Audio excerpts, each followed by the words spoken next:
Welcome to T-SAT. ఈరోజు మనం జీవశాస్త్రంలో భాగంగా ప్రత్యుత్పత్తి వ్యవస్థ గురించి నేర్చుకుందాం. క్రితం క్లాస్లో ప్రత్యుత్పత్తి వ్యవస్థలో భాగంగా పురుష ప్రత్యుత్పత్తి వ్యవస్థ నిర్మాణాల గురించి నేర్చుకోవడం జరిగింది. పురుష ప్రత్యుత్పత్తి వ్యవస్థ నిర్మాణంలో భాగంగా మిగిలిపోయినటువంటి శుక్రకణ నిర్మాణం గురించి నేర్చుకుంటూ మిగిలిన స్త్రీ ప్రత్యుత్పత్తి వ్యవస్థ నిర్మాణాల గురించి ఈరోజు క్లాస్లో మనం చూద్దాం. మనకు తెలుసు, పురుషుల లోపల ముష్కాల నుండి శుక్రకణాలు అనేటువంటివి విడుదల కావడం అనేటువంటిది జరుగుతుంది. ఈ ముష్కాల నుండి విడుదలైనటువంటి శుక్రకణాల నిర్మాణం అనేటువంటిది ఈ విధంగా ఉంటుంది. శుక్రకణ నిర్మాణాన్ని మనం ప్రధానంగా 3 భాగాలుగా విభజించవచ్చు. ఇక్కడ ఈ భాగాన్ని మనం తల అని, ఈ భాగాన్ని మధ్య భాగంగాను, ఈ భాగాన్ని తోక భాగంగాను మనం ప్రధానంగా విభజిస్తాం.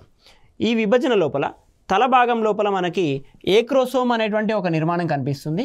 ఈ ఏక్రోసోమ్ అనేటువంటి నిర్మాణము కొచ్చగా ఉంటూ శుక్రకణము ముందు కదలడం లోపల ఉపయోగపడుతుంది. మెహనం ద్వారా యోనిలోకి ప్రవేశపెట్టబడినటువంటి శుక్రకణాలు అనేటువంటివి గర్భాశయ ముఖద్వారం ద్వారా గర్భాశయంలోకి ప్రవేశించి, గర్భాశయం నుంచి ఫాలోపియన్ నాళంలోకి ప్రవేశించి, ఫాలోపియన్ నాళం లోపల అండంతో సంయోగం చెందాల్సి ఉంటుంది. ఈ రకమైన ప్రయాణం చేయడం కోసము ఏక్రోసోమ్ అనేటువంటి ఈ కొచ్చని నిర్మాణం అనేటువంటిది మనకి ఉపయోగపడుతుంది. ఈ తలకు ముందు భాగంలో ఉన్నటువంటి కొచ్చ నిర్మాణాన్నే ఏక్రోసోమ్ అని అంటాము. ఏక్రోసోమ్ యొక్క దిగువ భాగంలో మనకి తల అనేటువంటిది ఉంది. శుక్రకణం అనేటువంటిది ఒక కణం కాబట్టి ఈ కణానికి కేంద్రకం అనేటువంటిది ఈ తల భాగంలోనే ఉంటుంది. ఈ తల భాగానికి కింది భాగాన్ని మెడగాను, ఆ మెడ యొక్క కింది భాగంలో మనము కొన్ని మైటోకాండ్రియాలని అబ్జర్వ్ చేయవచ్చు.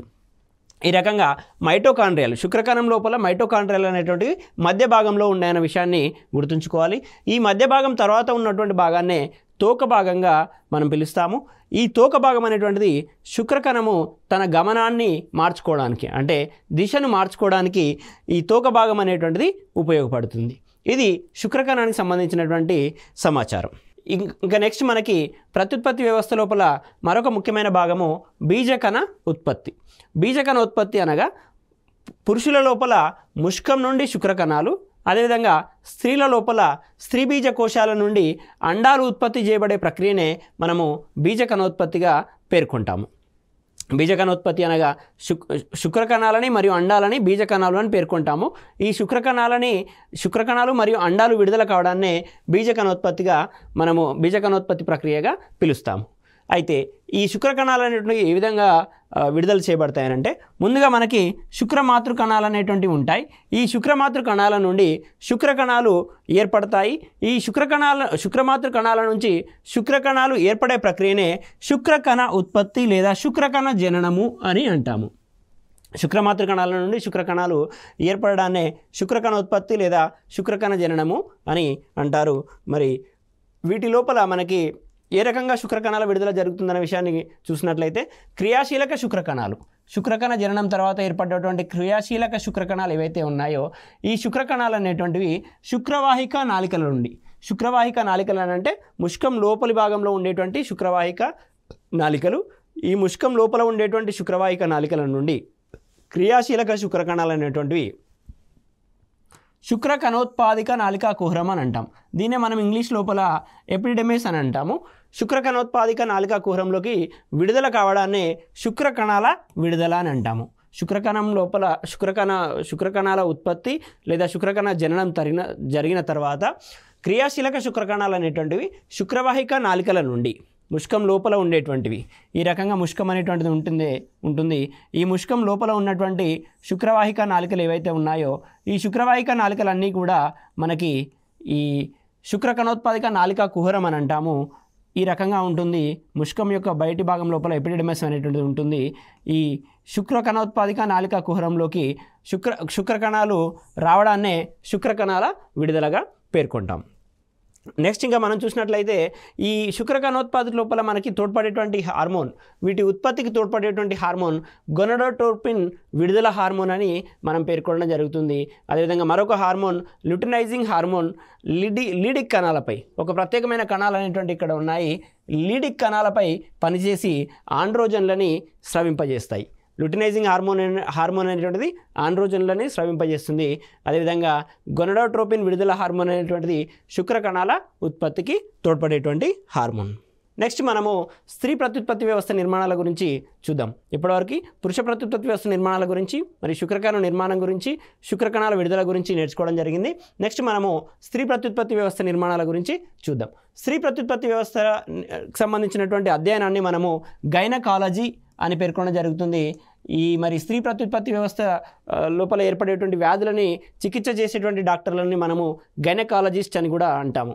గైనకాలజీ అనగా స్త్రీ ప్రత్యుత్పత్తి వ్యవస్థ అధ్యయనము, అదేవిధంగా గైనకాలజిస్ట్ అనగా వాటికి సంబంధించినటువంటి డాక్టర్లు అని మనం గుర్తుంచుకోవాలి. ఈ స్త్రీ ప్రత్యుత్పత్తి వ్యవస్థ లోపల ఒక జత స్త్రీ బీజ కోశాలు అంటే 2 స్త్రీ బీజ కోశాలు, ఈ స్త్రీ బీజ కోశాలకి అనుసంధానంగా ఒక జత ఫాలోపియన్ నాళాలు, ఫాలోపియన్ ట్యూబ్స్ అని అంటాము. అంటే 2 ఫాలోపియన్ ట్యూబ్స్ అనేటువంటివి ఎడమ వైపున ఒకటి కుడి వైపున ఒకటి ఉంటాయన్న విషయాన్ని గుర్తుంచుకోవాలి. వీటికి మధ్య భాగం లోపల గర్భాశయము, గర్భాశయానికి చివరి భాగం లోపల యోని, మరి ఈ నిర్మాణాలకి అనుబంధంగా గ్రంథులు అనేటువంటివి ఉంటాయనే విషయాన్ని గుర్తుంచుకోవాలి. ఇది స్త్రీ ప్రత్యుత్పత్తి వ్యవస్థ నిర్మాణాలకు సంబంధించినటువంటి వివిధ భాగాలు. ఇప్పుడు మనము ఈ డయాగ్రామ్ ద్వారా స్త్రీ ప్రత్యుత్పత్తి వ్యవస్థ నిర్మాణాన్ని ఒకసారి పరిశీలిద్దాము. చూడండి, ఇక్కడ ఉన్నటువంటి నిర్మాణమే యోనిగా పేర్కొనడం జరుగుతుంది. ఈ యోని తర్వాత ఉన్నటువంటి భాగాన్ని గ్రీవం అని అంటాము. మనం ఇంగ్లీష్ లోపల సర్విక్స్ అని అంటాము. ఈ సర్విక్స్ తర్వాత ఉన్నటువంటి ఈ భాగాన్ని అంతా కూడా గర్భాశయం అని పేర్కొనడం జరుగుతుంది. ఈ భాగాన్ని అంతా కూడా మనము గర్భాశయంగా పేర్కొంటాము. శిశువు అభివృద్ధి అనేటువంటిది, పిండాభివృద్ధి అనేటువంటిది ఈ గర్భాశయం లోపలే జరుగుతుందన్న విషయాన్ని గుర్తుంచుకోండి. సో ఇప్పుడు మనము పురుష ప్రత్యుత్పత్తి వ్యవస్థ ద్వారా మెహనం ద్వారా చొప్పించబడినటువంటి శుక్రకణాలు అనేటువంటివి యోనిలోకి, యోని ద్వారా గ్రీవం, గ్రీవం ద్వారా గర్భాశయము, గర్భాశయం ద్వారా ఇక్కడ ఉన్నటువంటి ఫాలోపియన్ ట్యూబ్స్. సో ఇక్కడ చూడండి, ఇరువైపులా ఉన్నటువంటి 2 ఫాలోపియన్ ట్యూబ్లను ఇక్కడ గమనించవచ్చు. ఇది ఒక ఫాలోపియన్ ట్యూబ్, అదేవిధంగా ఇది మరొక ఫాలోపియన్ ట్యూబ్ అనేటువంటి విషయాన్ని గుర్తుంచుకోండి. ఈ ఫాలోపియన్ ట్యూబులకి అనుబంధంగా మనకి 2 స్త్రీబీజ కోశాలు, లెఫ్ట్ సైడ్న ఒకటి, రైట్ సైడ్న ఒకటి. సో ఈ ప్రాంతాన్ని మనము స్త్రీబీజ కోశము, ఇక్కడ మరొక స్త్రీబీజ కోశం అనేటువంటిది ఉంది. సో ఇక్కడ ఏర్పడ్డటువంటి ఏవైతే బీజకణోత్పత్తిలో భాగంగా మనకి ఇక్కడ అండాలు ఏర్పడతాయి స్త్రీబీజ కోశాలలో. స్త్రీబీజ కోశాలలో ఏర్పడినటువంటి అండాలు అనేటువంటివి ఈ గరాటు వంటి నిర్మాణం ద్వారా, ఇక్కడ ఇవ్వడం జరిగింది. ఈ గరాటు వంటి నిర్మాణం ద్వారా మనకి ఫాలోపియన్ నాళలోకి అండాలు అనేటువంటివి ప్రవేశిస్తాయి. ఇక్కడ మెహనం ద్వారా చొప్పించబడినటువంటి శుక్రకణాలు అనేటువంటివి సర్విక్స్ గ్రీవం ద్వారా ప్రయాణం చేస్తూ ఇక్కడ మనకి ఈ గర్భాశయం లోపల ఈ విధంగా ప్రయాణం చేస్తూ ఫాలోపియన్ నాళాల్లోకి ప్రవేశిస్తాయి. ఫాలోపియన్ నాళంలోకి ప్రవేశించినటువంటి శుక్రకణం, ఈ రకంగా ఫాలోపియన్ నాళంలోకి ప్రవేశించినటువంటి శుక్రకణం ఏదైతే ఉందో ఇక్కడ అండంతో కలిసిపోయి ఇక్కడ సంయుక్త బీజం అనేటువంటిది ఏర్పడడం జరుగుతుంది. అంటే మనం గుర్తుంచుకోవాల్సిన విషయం ఏంటంటే, మానవుని లోపల సంయుక్త బీజం ఏర్పాటు లేదా ఫలదీకరణం అనేటువంటిది ఫాలోపియన్ నాళాల్లో జరుగుతుందన్న విషయాన్ని గుర్తుంచుకోవాలి. ఈ ఫాలోపియన్ నాళంలో ఏర్పడేటువంటి జైగోట్ లేదా సంయుక్త బీజం ఏదైతే ఉందో తిరిగి మరలా గర్భాశయంలోకి ప్రవేశించి ఈ గర్భాశయం లోపల మనకి ఇక్కడ ఈ పిండం అనేటువంటిది ఈ గర్భాశయ గోడలకి అతుక్కొని పిండం అనేటువంటిది అభివృద్ధి చెందడం అనేటువంటిది జరుగుతుంది. కానీ కొన్ని ప్రత్యేకమైనటువంటి సందర్భాల లోపల ఈ రకంగా ఏర్పడేటువంటి సంయుక్త బీజము ఫాలోపియన్ నాళాల నుంచి గర్భాశయంలోకి ప్రవేశించకుండా ఫాలోపియన్ నాళాల్లోనే అభివృద్ధి చెందడం అనేటువంటిది తరచుగా చూస్తూ ఉంటాము. దీన్నే మనము ఎక్టో ప్రెగ్నెన్సీ అని కూడా అంటాము. ఈ రకమైనటువంటి ప్రెగ్నెన్సీ ప్రమాదకరమైనది కావున తప్పకుండా అబార్షన్ చేయాల్సినటువంటి పరిస్థితి ఉంటుంది. సో ఇక్కడ గుర్తుంచుకోండి, గర్భాశయంలో పిండాభివృద్ధి జరగకుండా ఫాలోపియన్ నాళంలోనే పిండాభివృద్ధి కనుక జరిగినట్లయితే దాన్ని ఎక్టో ప్రెగ్నెన్సీ అని అంటారు. ఆ రకమైనటువంటి ప్రెగ్నెన్సీ ప్రమాదకరమైనటువంటి కాబట్టి అబార్షన్ చేయాల్సినటువంటి పరిస్థితి. ఇది స్త్రీ ప్రత్యుత్పత్తి వ్యవస్థకి సంబంధించినటువంటి నిర్మాణాల గురించి. యోని, గ్రీవం, గర్భాశయము, ఒక జత స్త్రీబీజ కోశాలు, ఒక జత ఫాలోపియన్ ట్యూబ్స్ అనేటువంటివి గుర్తుంచుకోండి. నెక్స్ట్ ఈ అండోత్పత్తిని కనుక చూసినట్లయితే స్త్రీబీజ కోశాల నుండి అండం ఉత్పత్తి చేయబడే ప్రక్రియ ఇంతకుముందే మనం చూసాము. సో బీజకోశాల నుండి గర్భాశయం వరకు వ్యాపించినటువంటి నిర్మాణాలనే ఫాలోపియన్ నాళాలు లేదా ఫాలోపియన్ ట్యూబ్స్ అంటాము. ఇంతకుముందు డయాగ్రామ్లో మనము చూడడం జరిగింది. 2 స్త్రీబీజ కోశాలు అనేటువంటివి ఉన్నాయి. ఈ 2 స్త్రీబీజ కోశాల నుండి గర్భాశయం వరకు వ్యాపించినటువంటి ట్యూబ్ల వంటి నిర్మాణం. ఇక్కడ చూడండి, ఇది మనకి ఈ స్త్రీ బీజ కోశాలు ఎడమ వైపున ఒకటి కుడి వైపున ఒకటి. సో ఈ రెండు స్త్రీ బీజ కోశాల నుండి గర్భాశయం, ఈ ప్రాంతాన్ని గర్భాశయం అని అంటున్నాం కదా. స్త్రీ బీజ కోశాల నుండి గర్భాశయం వరకు ఈ రకంగా ఉన్నటువంటి నాళాలనే మనము ఫాలోపియన్ నాళాలు అని పేర్కొనడం జరుగుతుంది. నెక్స్ట్ మనం కనుక చూసినట్లయితే ఫలదీకరణ అనేటువంటి అంశాన్ని చూద్దాం. ఫలదీకరణ అనగా శుక్రకణం, పురుషుని లోపల ముష్కాల నుండి ఏర్పడేటువంటి శుక్రకణం, అదేవిధంగా స్త్రీల లోపల స్త్రీ బీజ కోశాల నుండి ఏర్పడేటువంటి అండం, ఈ రెండు సంయోగం చెంది సో శుక్రకణం అనేటువంటిది ఏకస్థితిక కణము, అండం అనేటువంటిది కూడా ఏకస్థితిక కణము. ఈ రకంగా రెండు ఏకస్థితిక కణాలు కలిసిపోయి ఒక ద్వయస్థితిక సంయుక్త బీజం, ద్వయస్థితిక సంయుక్త బీజం ఏర్పడే ప్రక్రియనే మనము ఫలదీకరణ లేదా సింగమి, ఫలదీకరణ లేదా సింగమి అంటామన్న విషయాన్ని గుర్తుంచుకోండి. ఫలదీకరణ లేదా సింగమి అంటారు. సో నేను ఇంతకుముందే చెప్పాను, మానవుల లోపల ఫలదీకరణం జరిగే ప్రదేశం అని అడిగినట్లయితే ఫాలోపియన్ నాళం అనేటువంటి విషయాన్ని గుర్తుంచుకోండి. వివిధ రకాల జీవుల లోపల ఫలదీకరణ జరిగేటువంటి ప్రదేశం అనేటువంటిది వేరువేరుగా ఉంటుంది. ముష్క గోనుల లోపల కొన్ని జీవుల లోపల, మరి స్త్రీబీజ కోశాల లోపల కొన్ని జీవుల లోపల, అదేవిధంగా ముష్కాల లోపల కొన్ని జీవుల లోపల ఫలదీకరణం అనేటువంటి జరుగుతుంది. ఇప్పుడు మానవుల్లో మాత్రం ఫలదీకరణ జరిగే ప్రదేశం మాత్రము ఫాలోపియన్ నాళం అని గుర్తుంచుకోండి. నెక్స్ట్ మనం చూసినట్లయితే లింగ నిర్ధారణ అనేటువంటిది ఫలదీకరణ సమయంలోనే జరుగుతుంది. అదేవిధంగా అంటే మనకి ఎప్పుడైతే అండం శుక్రకణంతో కలిసిపోతుందో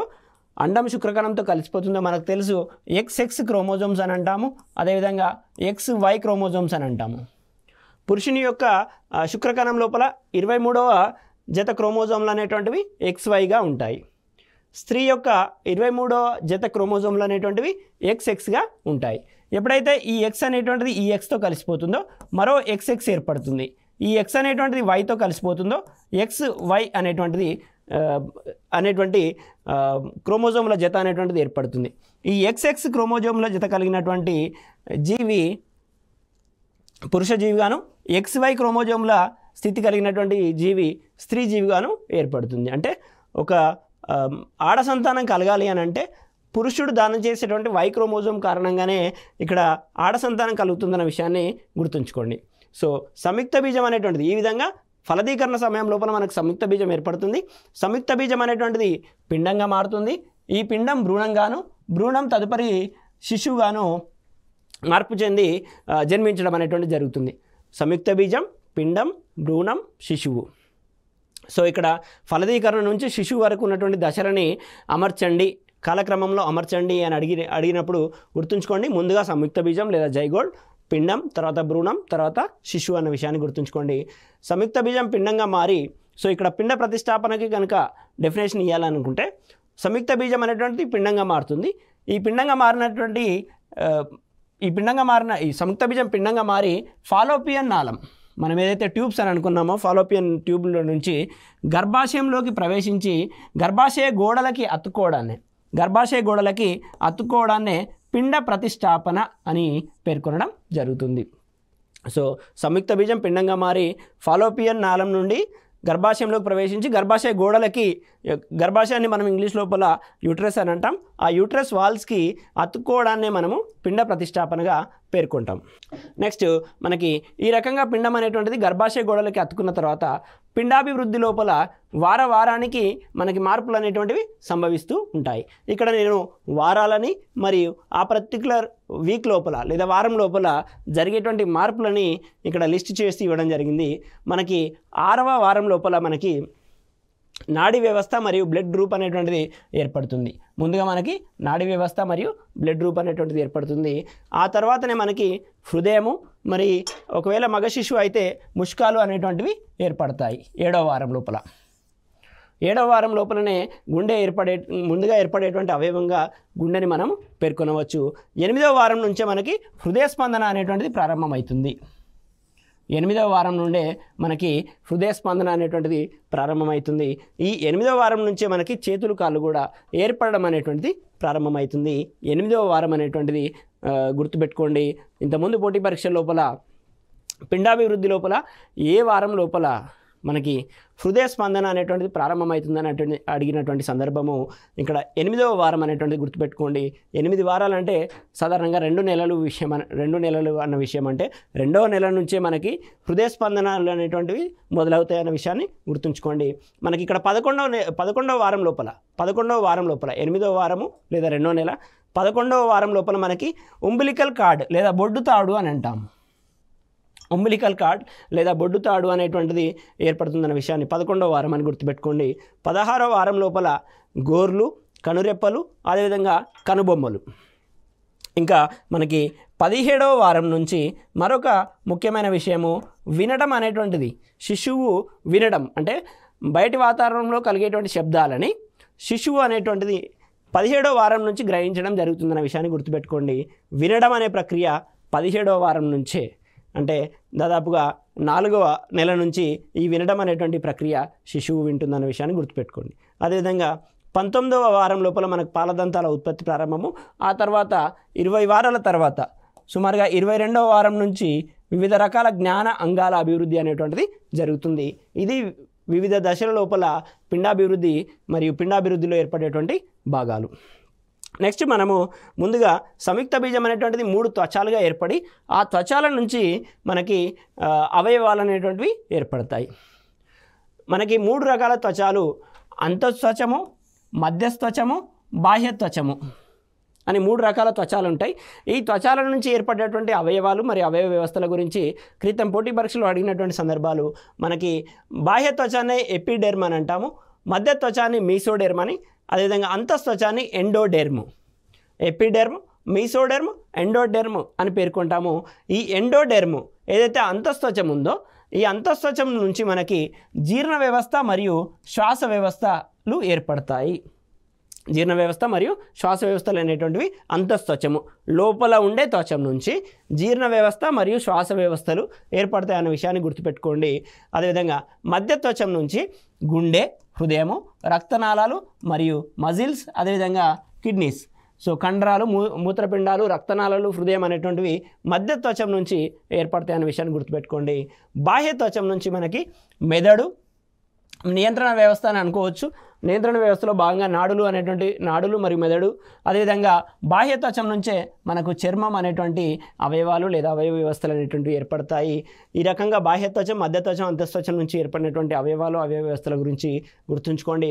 పోటీ పరీక్ష లోపల అప్పుడప్పుడు అడుగుతున్నటువంటి ఈ ప్రశ్నలు. నెక్స్ట్ మనము పిండాన్ని గురించి చూస్తున్నాం కాబట్టి పిండాభివృద్ధిని అధ్యయనం చేసే శాస్త్రాన్ని, సో పిండం ఏ రకంగా అభివృద్ధి చెందుతుంది అన్న విషయాన్ని అధ్యయనం చేసే శాస్త్రాన్ని మనము ఎంబ్రియాలజీ అని పేర్కొంటాము. ఎంబ్రియో అనగా పిండం అనే విషయాన్ని గుర్తుంచుకోండి. ఆ పదం మీదుగానే మనకి ఆ శాస్త్రాన్ని ఎంబ్రియాలజీ అని పేర్కొనడం జరిగింది. నెక్స్ట్ మనకి పిండోత్పత్తి శాస్త్ర పితామహుడు అని మనం అరిస్టాటిల్ని పేర్కొంటాం. ఫాదర్ ఆఫ్ ద ఎంబ్రియాలజీ అంటాం. Father of the embryology Aristotle. అదేవిధంగా ఇక్కడ మానవ పిండోత్పత్తి శాస్త్ర పితామహుడుగా మనం వ్యాన్ బీర్ని పేర్కొంటాము. ఇక్కడ చూడండి, human embryology, father of human embryology van beer, father of embryology అంటే అరిస్టాటిల్. అదేవిధంగా మొక్కల పిండోత్పత్తి శాస్త్ర పితామహుడుగా మనకి స్ట్రాస్బర్గర్ ఉన్నారు. సో 3 రకాల శాస్త్రవేత్తల గురించి ఇక్కడ ఇవ్వడం జరిగింది. మొక్కల పిండోత్పత్తి శాస్త్ర పితామహుడు అనగా father of plant embryology Strasburger. So ఈ 3 రకాల శాస్త్రవేత్తల గురించి, ఈ 3 శాస్త్రవేత్తల గురించి మనం గుర్తుంచుకోవాలి. Aristotle, von Baer, Strasburger. Strasburger ఏమో మొక్కలకి, వ్యాన్ బీర్ ఏమో మానవ పిండోత్పత్తి శాస్త్ర పితామహుడు, అరిస్టాటిల్ ఏమో స్థూలంగా పిండోత్పత్తి శాస్త్ర పితామహుడు. సో ఇది ఎంబ్రియాలజీకి సంబంధించినటువంటి అంశము. మరి ఇక్కడ మనకి ఇంకొక ఇంపార్టెంట్, మనకి ఇంతకుముందు పరీక్షల్లో అడిగినటువంటి అంశము, పిండాన్ని చుట్టూతూ మనకి ఉల్బము ఉంటుంది. దాని చుట్టూ మరొక పొర పరాయువు అనే పొర అనేటువంటిది ఉంటుందనే విషయాన్ని గుర్తుంచుకోండి. సో ఇక్కడ పిండము మరియు ఉల్బము ఈ రెండింటి మధ్యన మనకి ద్రవ పదార్థం అనేటువంటిది ఉంటుంది. ఇది ఇంపార్టెంట్, ఇక్కడ ముఖ్యమైనటువంటి విషయము. ఈ ద్రవ పదార్థాన్ని మనము ఉల్బక ద్రవం అంటాము. సో పిండాన్ని ఆవరిస్తూ మనకి ఉల్బం ఉంటుంది, ఉల్బం చుట్టూ పరాయువు ఉంటుంది. ఈ పిండానికి ఉల్బానికి మధ్యన ఉండేటువంటి ద్రవ పదార్థాన్ని ఉల్బక ద్రవం అని అంటాము. దీన్ని మనము లిక్విడ్ స్టేట్లో ఉంటుంది, ఉల్బక ద్రవము అని అంటాము. దీని యొక్క ఉపయోగం ఏంటి అని అంటే, అప్పుడే అభివృద్ధి చెందుతున్నటువంటి పిండం ఏదైతే ఉందో ఆ అభివృద్ధి చెందుతున్నటువంటి పిండము బయట ఏదైతే ఒత్తిళ్లు ఉంటాయో, పొరపాటున పొట్ట భాగంలో ఏదైనా దెబ్బ తగిలినప్పుడు ఆ దెబ్బ నుండి పిండాన్ని రక్షించడం కోసము ఈ ఉల్బక ద్రవం అనేటువంటిది ఉపయోగపడుతుంది. ఏ రకమైనటువంటి ప్రకంపనలకి పిండము ఏదైతే అభివృద్ధి చెందుతుందో అది డిస్టర్బ్ కాకుండా ఈ ఉల్బక ద్రవం అనేటువంటిది సంరక్షిస్తూ ఉంటుంది. ఇది ఉల్బక ద్రవం యొక్క ముఖ్యమైనటువంటి విధి. అందుకే ఇది మనకి ఇంతకుముందు పరీక్షలు కూడా అడిగినటువంటి సందర్భము. ఈ ఉల్బక ద్రవం అనేటువంటిది పిండము మరియు ఉల్బంల మధ్యన ఉంటుంది. మరి ఉల్బం అంటే ఏంటిదని అంటే, పిండాన్ని ఆవరిస్తూ ఉన్నటువంటి పొరనే మనము ఉల్బం అని అంటాం. ఉల్బం పైన మరొక పొర ఉంది, దాన్ని మనం పరాయువు అని పేర్కొనడం జరిగింది. నెక్స్ట్ మనం చూసినట్లయితే ఇక్కడ పిండాభివృద్ధి లోపల మనకు ఇంకొక ముఖ్యమైనటువంటి విషయము జరాయువు అని అంటాం. జరాయువు, దీన్ని ఇంగ్లీష్ లోపల ప్లాజెంటా అని అంటాము. సో ఈ ప్లాజెంటా ఏ విధంగా ఏర్పడుతుందనంటే, పిండం యొక్క కణజాలాలు, అదేవిధంగా పిండం ఎప్పుడైతే గర్భాశయ గోడలకి అతుక్కుంటుందో పిండం యొక్క కణజాలాలు మరియు గర్భాశయ యొక్క గోడల కణజాలాలు కలిసిపోయి ఈ జరాయువు అనేటువంటిది ఏర్పడుతుంది. ఇక్కడ ఇవ్వడం జరిగింది, పిండము మరియు గర్భాశయ కణజాలాల కలయిక వల్ల ఏర్పడిందే జరాయువు అని పేర్కొనడం జరుగుతుంది. ఈ జరాయువు అనేటువంటిది దీని యొక్క ముఖ్య విధి ఏంటి అంటే, గర్భాశయ గోడకి అతుక్కొని ఉండి పిండానికి కావలసినటువంటి ఆహారాన్ని అదేవిధంగా ఆక్సిజన్ను అందించే తాడు లాంటి నిర్మాణంగా ఈ జరాయువుని పేర్కొంటాము. ఈ జరాయువు లోపల రక్తనాళాలు కూడా అధిక సంఖ్యలో ఉంటాయి. దీన్నే బండిల్ ఆఫ్ బ్లడ్ వెజిల్స్ అని కూడా పేర్కొంటాము. జరాయువు లేదా ప్లాజెంటా ముఖ్యమైనటువంటి నిర్మాణము, ఎందుకంటే పిండానికి కావాల్సినటువంటి ఆహారాన్ని ఆక్సిజన్ని ఈ జరాయువే అందిస్తుందనే విషయాన్ని గుర్తుంచుకోండి. నెక్స్ట్ ఇంకొక విషయం, మనకి ఇక్కడ ఆహారాన్ని ఆక్సిజన్ని మనకి ప్లెజెంటా లేదా జరాయువు అందిస్తుంది. మరి శిశువులో ఏర్పడేటువంటి వ్యర్థ పదార్థాలను బయటకు పంపించడం కోసము మనకున్నటువంటి నిర్మాణమే బొడ్డు తాడు అని అంటాము. దీన్నే ఉంబిలికల్ కార్డ్ అని అంటాము.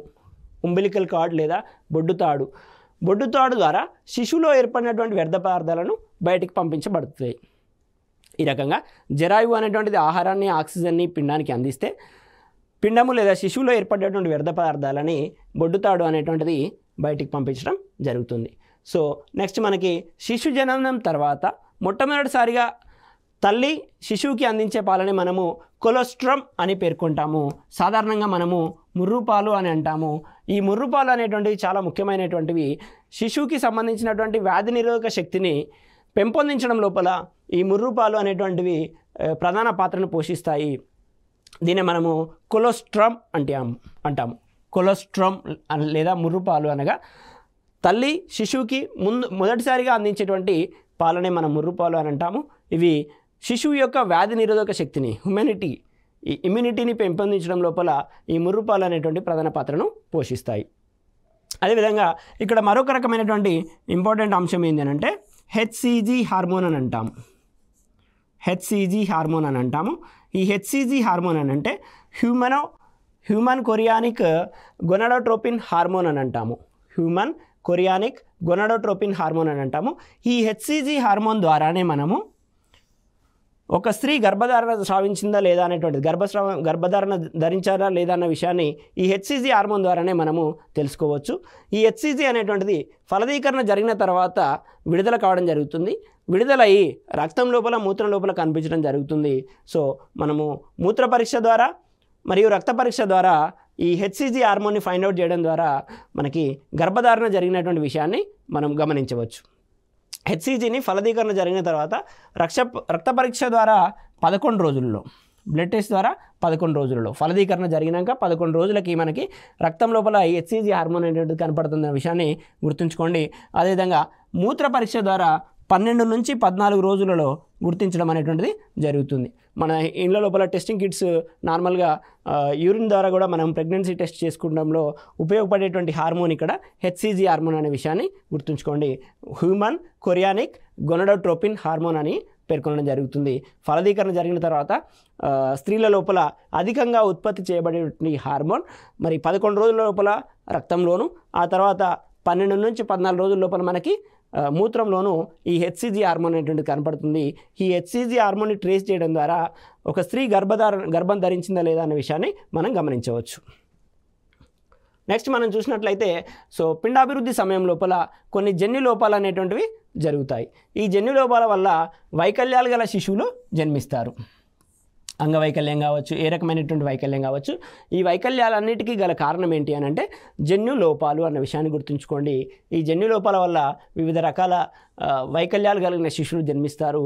సో ఈ వైకల్యాలకి కారణమైనటువంటి కారకాలని మనము తెరాటోజెంట్స్ అంటాము.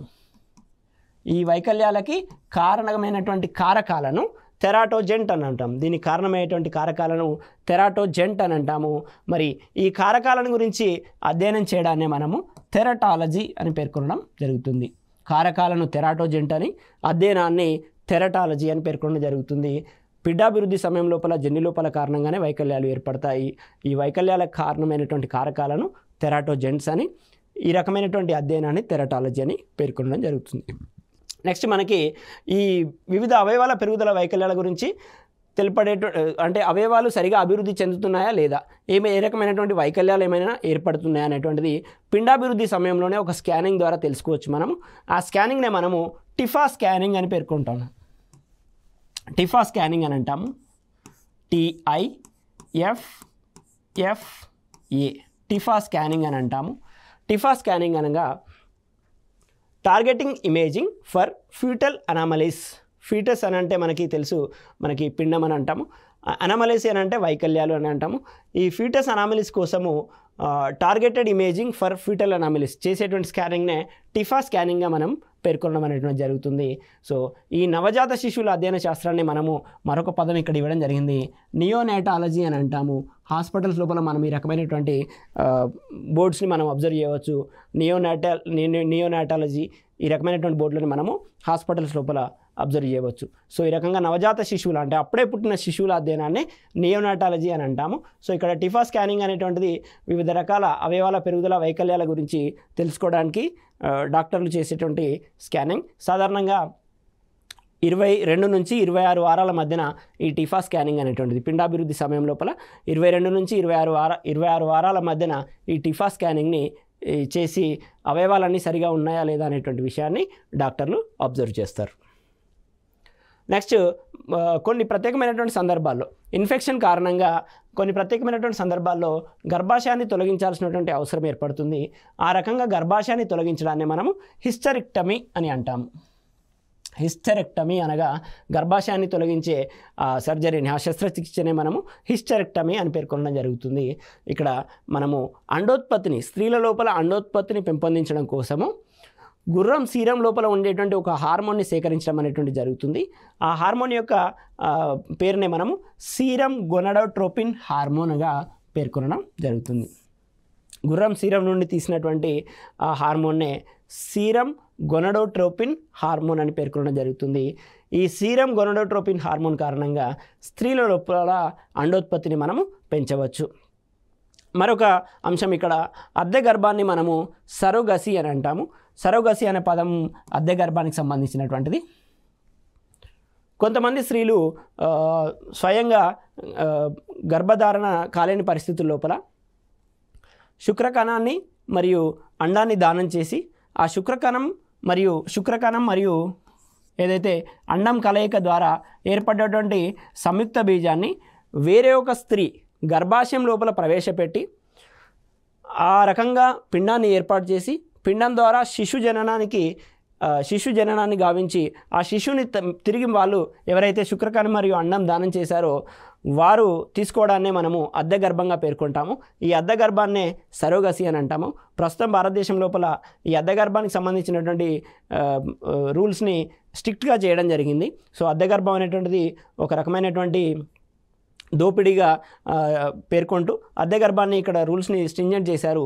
ఎవరైతే అండాన్ని లేదా శుక్రకణాన్ని ప్రొడ్యూస్ చేయలేరో, ఉత్పత్తి చేయలేరో ఆ ప్రత్యేకమైనటువంటి పరిస్థితుల్లో మాత్రమే సరోగసిని ఇప్పుడు భారతదేశంలో అనుమతిస్తున్నారన్న విషయాన్ని కూడా గుర్తుంచుకోండి. కొత్తగా సరోగసి రూల్స్ అనేటువంటివి వచ్చాయి, ఒకసారి చదువుకోండి, మనకి పోటీ పరీక్ష లోపల ఉపయోగపడేటువంటిది ఉంటుంది. నెక్స్ట్ మనము లింగ నిర్ధారణ అంటాము.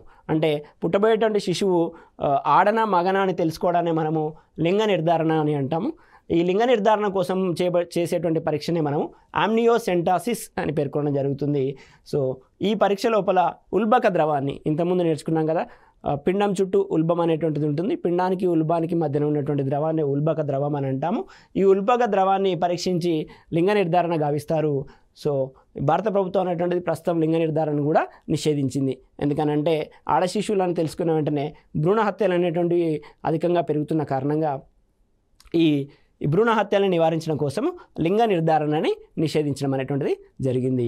మరి మరో క్లాస్ లోపల ఈ లింగ నిర్ధారణకు సంబంధించినటువంటి మరికొన్ని అంశాలను నేర్చుకుంటూ మరి ఈ లింగ నిర్ధారణ ద్వారా మనకు కలిగేటువంటి ప్రయోజనాలు ఏమున్నాయి, మరి అదేవిధంగా కుటుంబ నియంత్రణ పద్ధతులు ఏమేమి ఉన్నాయన్న విషయాన్ని మరో క్లాస్లో మనం నేర్చుకుందాం. Thank you, one and all.